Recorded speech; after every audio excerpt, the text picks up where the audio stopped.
The penthouse overlooking the city was a temple of glass, white marble, and clinical silence. Seraphina Vance, heiress to the Vance shipping empire, stood by the floor-to-ceiling windows, the city lights reflecting in her cold, diamond blue eyes. She had everything money could buy, yet she felt like an exhibit in her own museum. Every night at 11 p.m., she looked down at the alleyway behind her building. And every night he was there. He was known to the locals only as Elias. He slept on a pile of discarded moving blankets, but he carried himself with a strange, quiet dignity that Seraphina couldn't look away from. His hair was a wild mane of dark chestnut, and his eyes, when they caught hers through the glass, were like burning embers in the dark. One rain-lashed Tuesday, Seraphina did the unthinkable. She went down.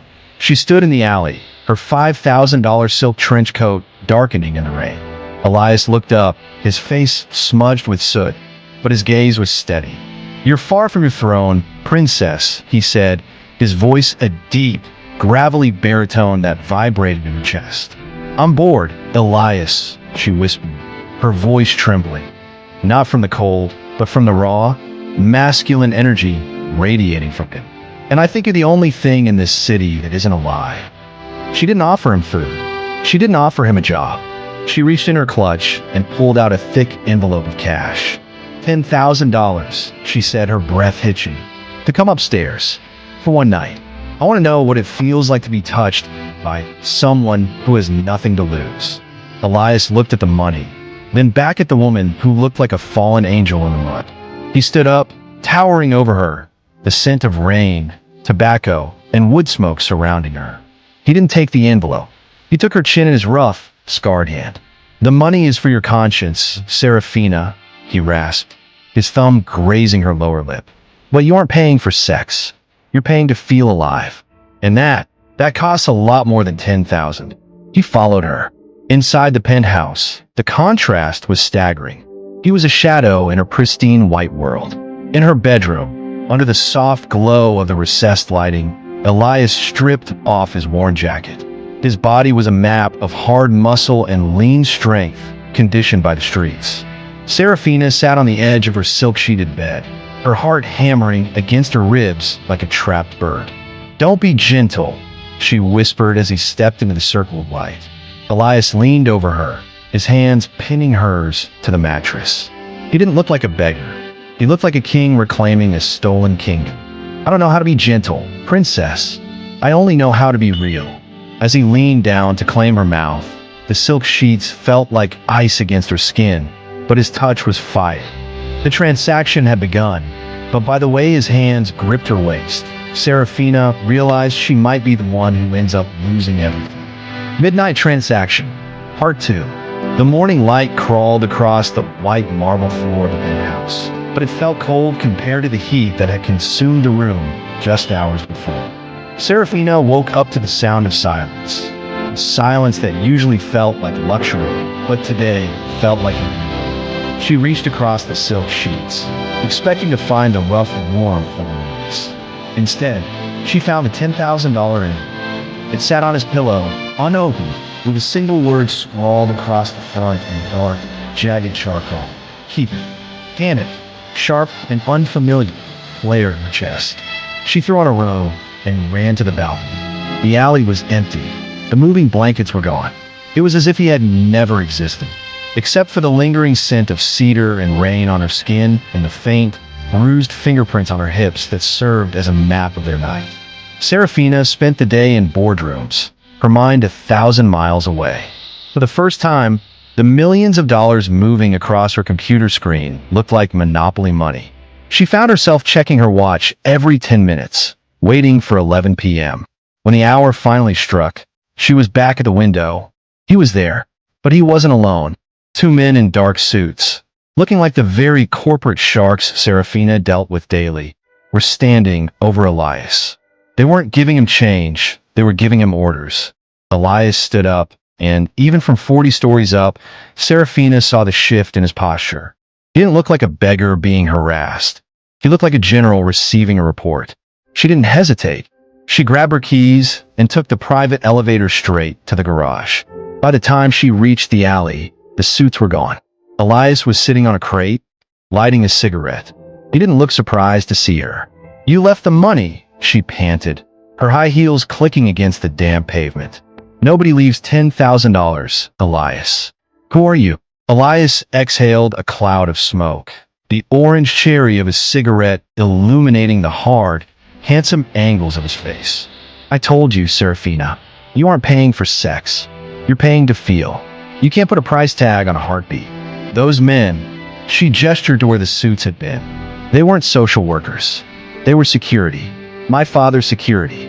Elias stood up, tossing the cigarette aside. He stepped into her space, his shadow engulfing her.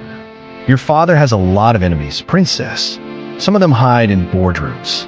Some of them hide in plain sight on the street." He reached out, his hand sliding behind her neck, drawing her in until her forehead rested against his.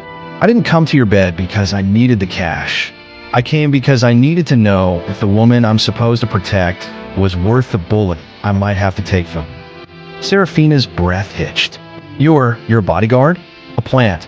I'm a man who knows your every secret, Seraphina," he whispered, his lips grazing her ear. "And now that I've been in your bed, I'm the only man who knows exactly how you scream when a mask falls off." The alleyway felt colder than the penthouse, but the heat radiating from Elias was enough to melt the frost on the brick walls. Seraphina pulled back, her mind reeling.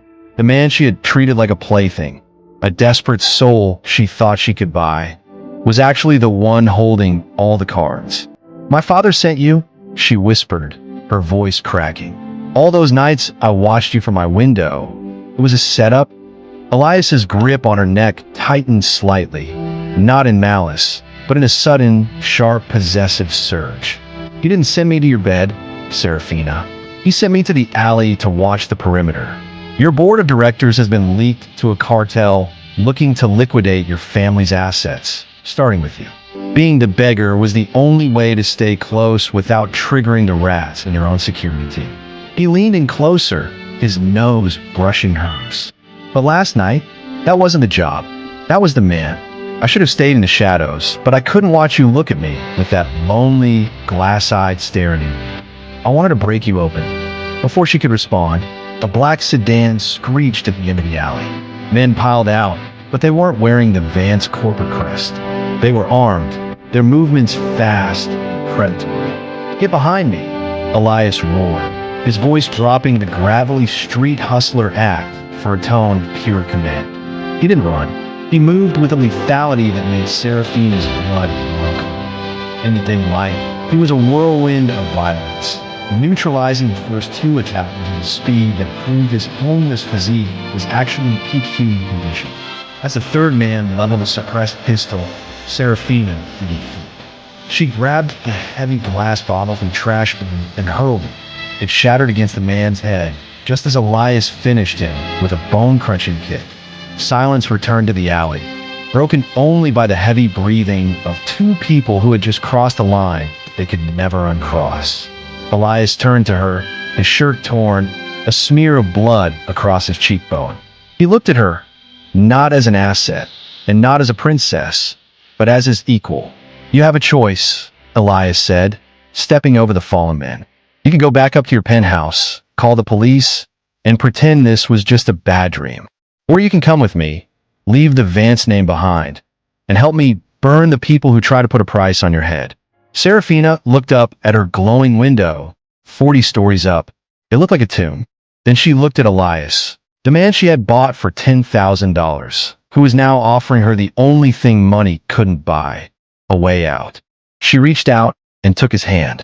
Her fingers were shaking, but her grip was firm. "I don't need the money, Elias. I need the fire." The safe house was a stark contrast to the Vance penthouse. A concrete loft in the industrial district, smelling of oil, old bricks, and a lingering scent of Elias's leather jacket.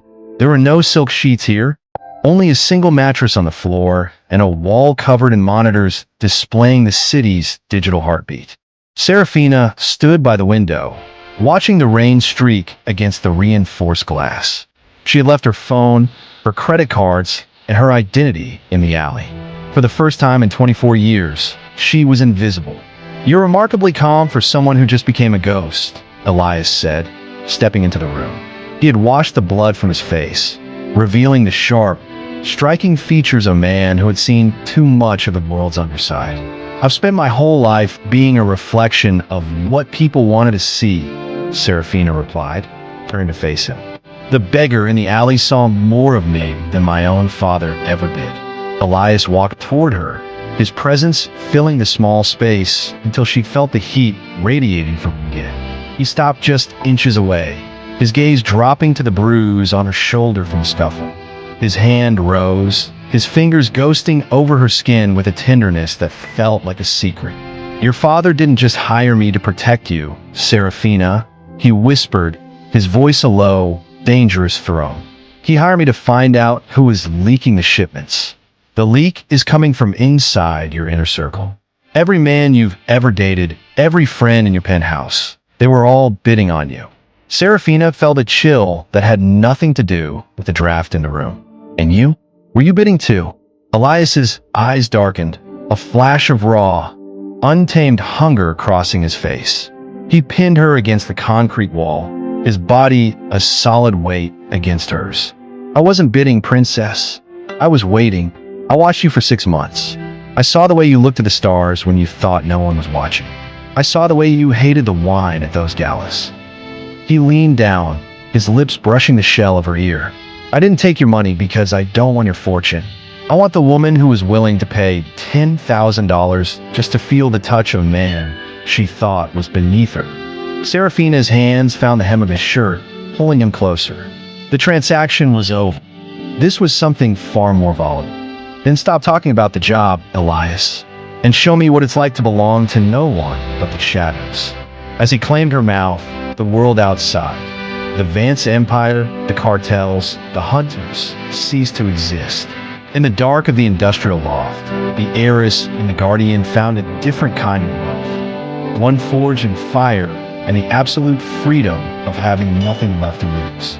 The Vance corporate gala was a sea of black ties and forced smiles, but the air was thick with the scent of the industry. Silas Vance, Seraphina's father, stood at the podium, ready to announce the merger that would finalize the cartel's takeover. He thought his daughter was dead or missing.